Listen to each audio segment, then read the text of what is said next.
مخلوق تمام لوگ اللہ کا کنبہ ہیں. پھر ایک قدم اور آگے بڑھتے ہیں تو رسول اللہ فرماتے ہیں کہ خیر الناس من ینفع الناس، کہ تم میں سے بہترین انسان وہ ہے، بہترین لوگ وہ ہیں جو دوسروں کی بھلائی کے کام آئیں، یا دوسروں کے لیے وہ درد مندی کا اور خیرخواہی کا جذبہ رکھتے ہیں، دوسروں کے لیے وہ فائدہ مند اور سود مند ثابت ہوتے ہیں. پھر مسلمانوں نے اللہ کی تعلیمات کو، رسول پاک صلی اللہ علیہ وسلم کے ارشادات کو، فرمودات کو پس پشت کیوں ڈال دیا؟ کیوں آج وہ اپنے آپ میں گم ہیں اور دوسروں کے بارے میں اس طرح نہیں سوچ پاتے ہیں جس طرح کے رسول پاک کی سیرت میں ملتا ہے یا ان کی تعلیمات کا خلاصہ ہے؟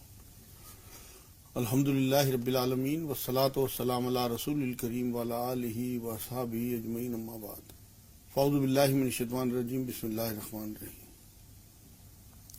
اصل میں شروعات جو میں کرنا چاہتا ہوں اس موضوع کی، قرآن میں سورہ مدثر میں اللہ رب العزت نے 41 نمبر آیت میں بات کہی ہے کہ جب جنتی جاتے ہوئے ہوں گے جنت کی طرف تو دوزخیوں کو دیکھ کے پوچھیں گے تم دوزخ میں کیسے آ گئے؟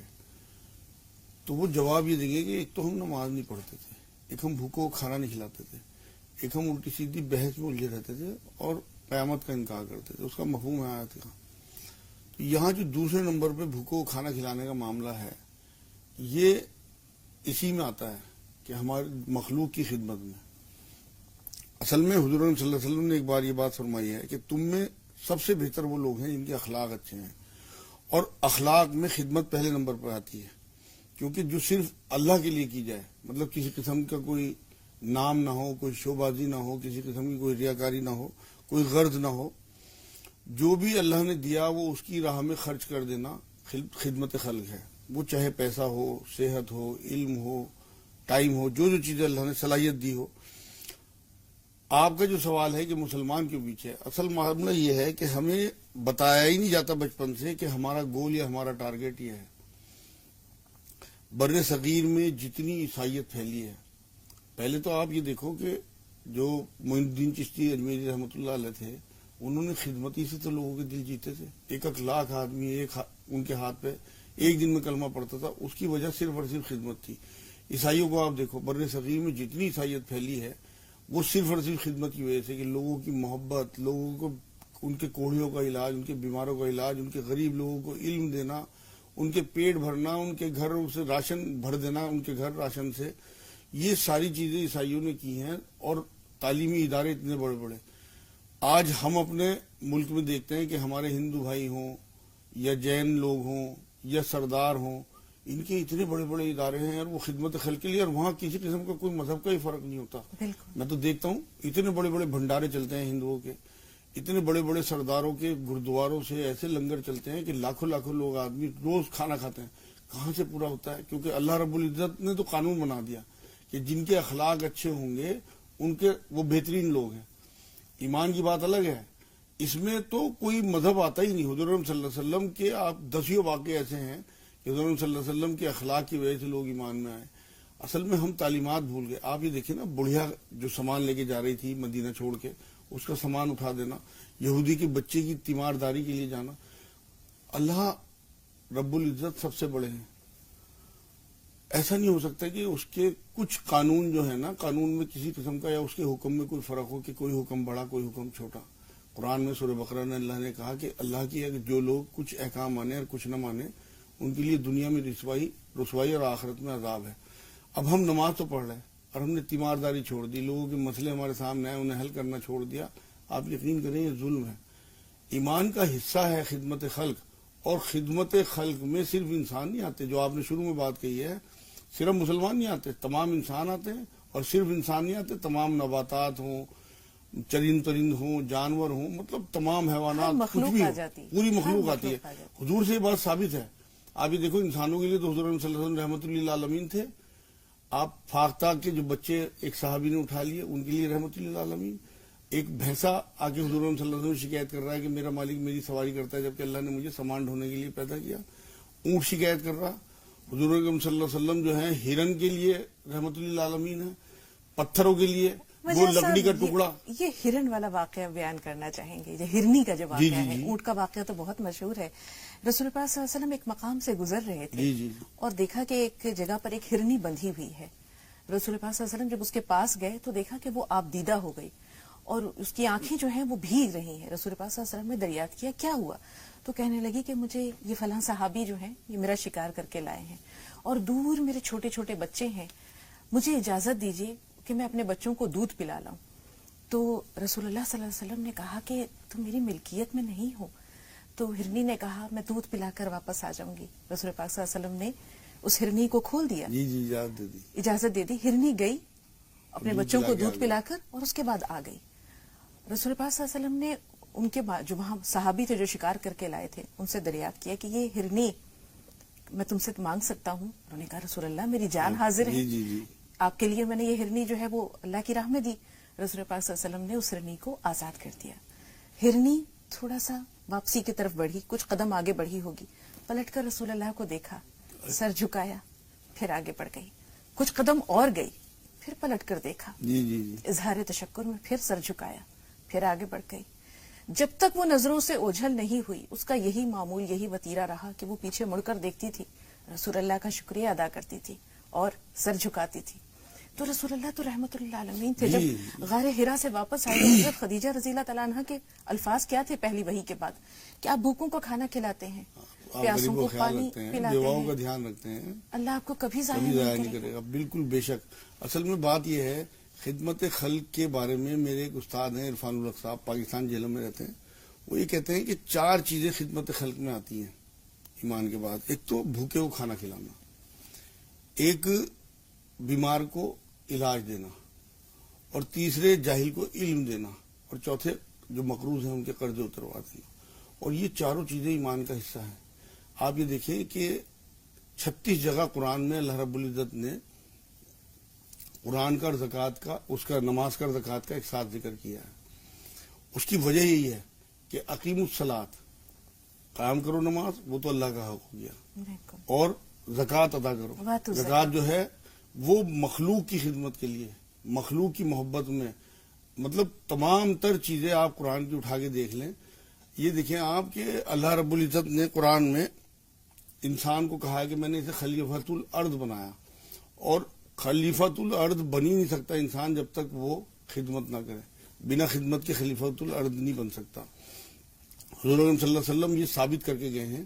جب حضرت عائشہ رضی اللہ تعالیٰ عنہ سے کسی نے پوچھا کہ حضور کے اخلاق کیسے تھے, انہوں نے تعجب ہوا کہ تم نے قرآن نہیں پڑھا. قرآن ہی اللہ کے رسول صلی اللہ علیہ وسلم کے اخلاق تھے.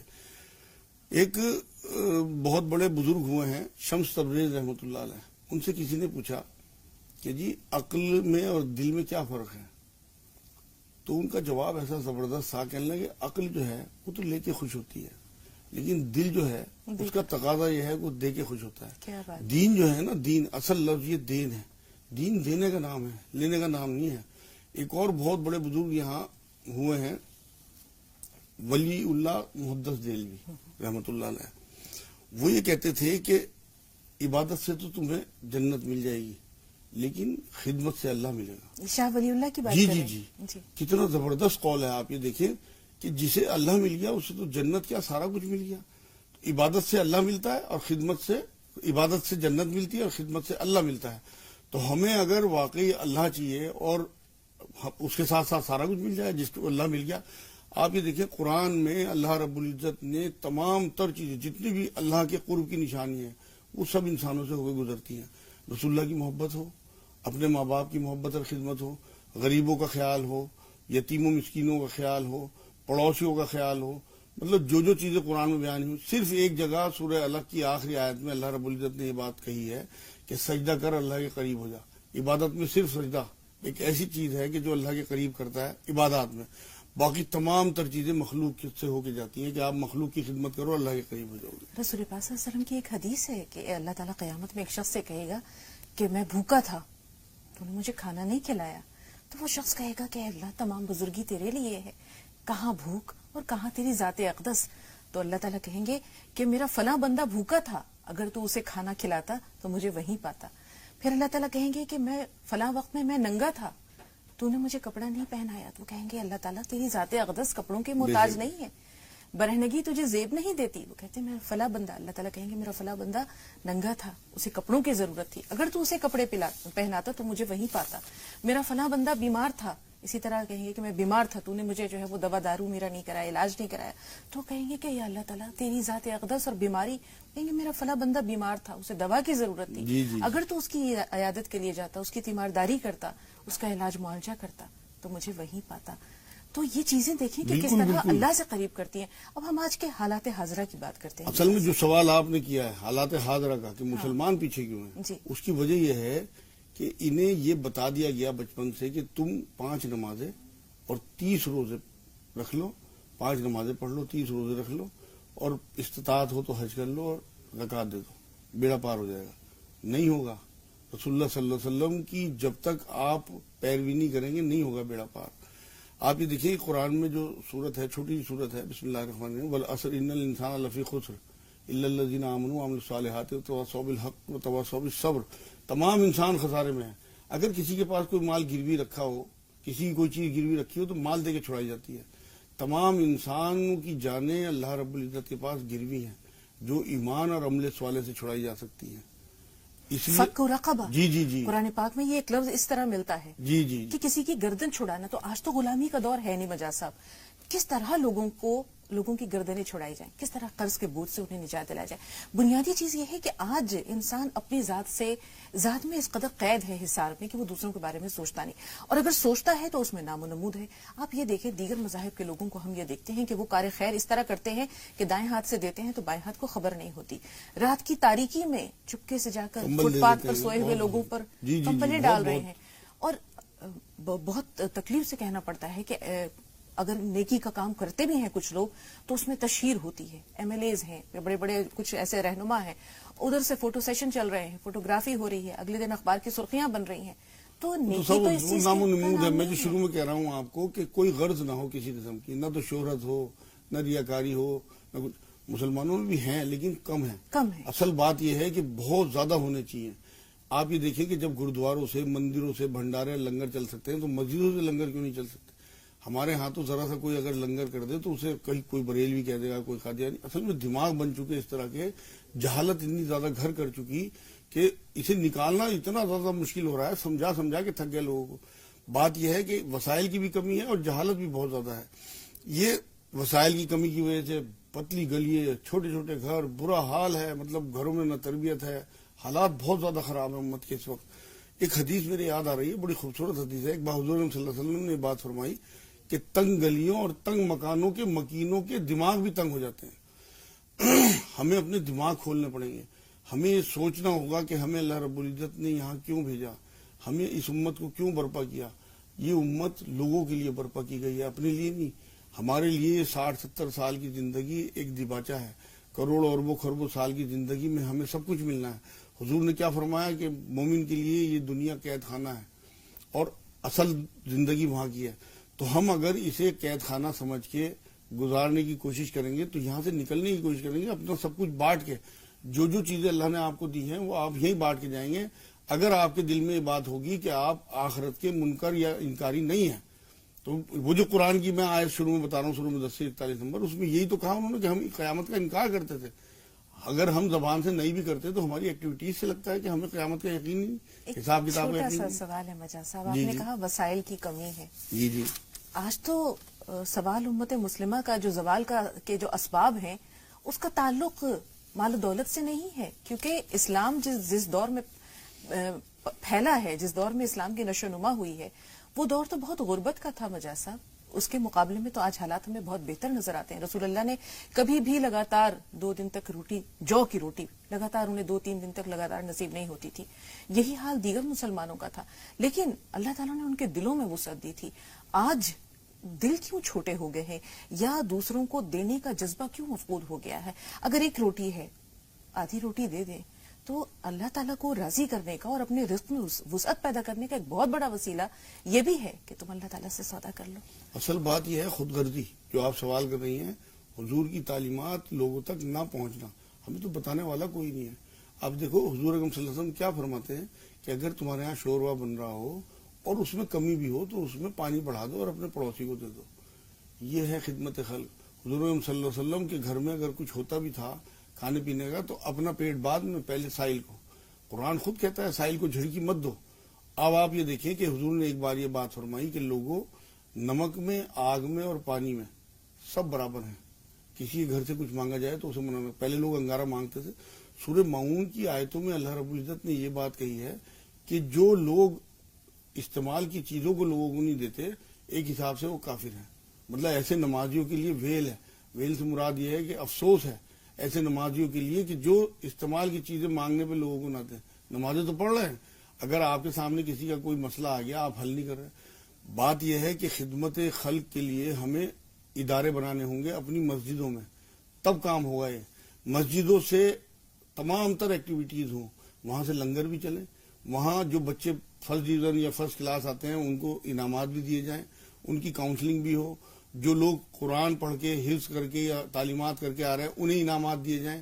لوگوں کے جو محلے میں کوئی وکیل ہو وہ لوگوں کے مسئلے ایک آفس بنا ہوا ہو اس سے حل کرے، اور جتنے بھی مسائل ہیں مطلب وہ خدمت خلق کا ایک ادارہ ہونا چاہیے۔ مسجد کا ایریا، نماز پڑھانے کا ایریا الگ ہو، اس میں اپر فلور پہ یا گراؤنڈ فلور پہ یا بیسمنٹ میں کوئی حصہ ایسا بنا دیا جائے۔ پہلے یہی ہوتا تھا، آپ یہ دیکھیے جو میں باتیں بتا رہا ہوں یہ سب مسجد نبوی میں ہوتی تھی، اور آج بھی جو بڑے بڑے ملک ہیں امریکہ وغیرہ، میرے پاس خبریں آتی رہتی ہیں کہ یہ ساری ایکٹیویٹیز وہاں سے ہوتی ہیں، سینٹرز ہوتے جی ہیں، سینٹرز ہوتے ہیں، مسجد کے ساتھ ایسے سینٹرز ہوتے ہیں بنائے جاتے ہیں۔ جی۔ تو وہ ضرورت ہے، اصل میں لوگوں میں میسج جانا چاہیے کہ یہ خدمت خلق والے لوگ ہیں، ان کے اخلاق بہت بہتر ہیں۔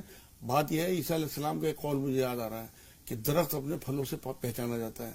آج ہمیں نرم اور میٹھا پھل بننا ہے، تب رسول اللہ صلی اللہ علیہ وسلم کی پہچان ہوگی لوگوں میں کہ وہ واقعی رحمت للعالمین تھے، وہ ہمارے درخت ہیں، ہم ان کے پھل ہیں۔ جب تک ہمارے اندر نرمی نہیں ہوگی، مٹھاس نہیں ہوگی، تب تک رسول اللہ صلی اللہ علیہ وسلم تک نہیں پہنچ سکتے لوگ۔ المیہ یہی ہے مجاز صاحب کہ ہم رسول پاک صلی اللہ علیہ وسلم کی جو تعلیمات تھیں ان کو دیگر مذاہب نے اپنا لیا ہے اور مسلمانوں نے کسی حد تک فراموش کر دیا ہے۔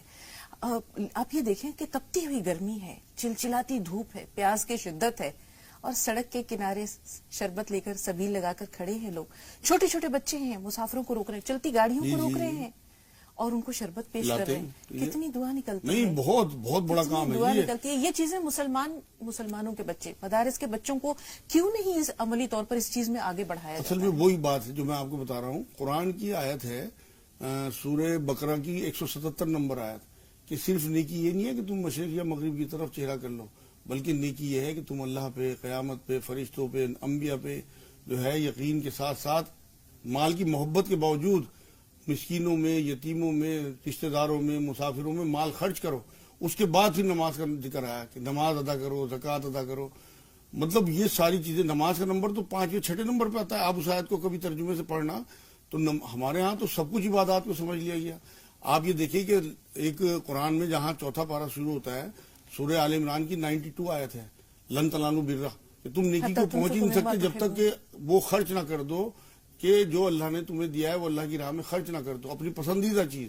اور آج کل سب سے پسندیدہ چیز مال ہے، اپنا مال، اپنا وقت، اپنی صلاحیت لوگوں کی خدمت کے لیے جو محروم لوگ ہیں، اور بنا تفریق مذہب و نہیں ملت، تفریق مذہب بھی، اور کوئی غرض بھی نہ ہو، مطلب بے کوئی لوث نمائش مدد نہ ہو، ہونی بے لوث ہو کے صرف اور صرف اپنے اللہ کے لیے، تبھی تو اللہ تک بات پہنچے گی۔ آپ یقین کریں اتنی آسان نجات ہے لوگوں کو دینے میں، لینے کا معاملہ نہیں ہے بلکہ دینے کا۔ آپ یہاں بانٹنے کے لیے آئے ہیں پوری امت۔ بہت بہت شکریہ۔ یہ موضوع ایسا ہے کہ جی چاہتے کہ اس پہ گفتگو جاری رہتی، لیکن 2 کالرز ہیں اور کافی دیر سے فون لائن پر ہیں۔ سرور صاحبہ پہلے آپ سے مخاطب ہیں، فرمائیے سوال کیا ہے؟ السلام علیکم بھائی جی، السلام علیکم مولانا صاحب۔ وعلیکم السلام ورحمۃ اللہ۔ جی میرے 2